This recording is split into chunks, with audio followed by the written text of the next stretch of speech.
Samsung ஊழியர்களின் போராட்டம் தொடர்பான விவகாரத்தில் தீர்வு எட்டப்படாததால் அடுத்த கட்ட பேச்சுவார்த்தை வரும் 17ஆம் தேதி நடைபெறும் என அதிகாரிகள் தெரிவித்துள்ளனர்.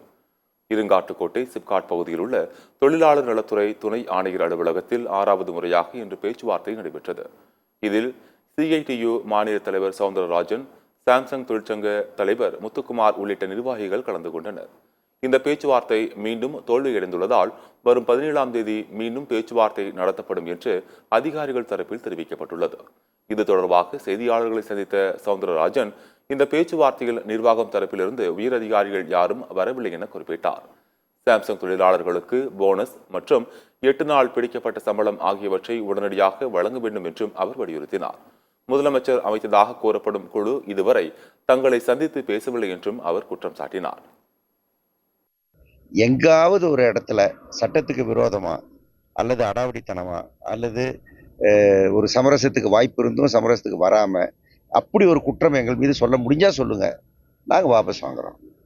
ஒன்றாவது சொன்னாரு, அப்படி ஒன்றும் சொல்ல முடியாது. ஏன்னா சங்கம் வைக்கிற உரிமை அதில் காம்ப்ரமைஸ் கிடையாது, கூட்டு பேர உரிமை காம்ப்ரமைஸ் கிடையாது, சங்கத்தை பதிவு செய்வது காம்ப்ரமைஸ் கிடையாது. என்ன பண்ண முடியும் அப்படி நாங்கள் சொன்னோம். அவங்ககிட்ட பதில் இல்லை.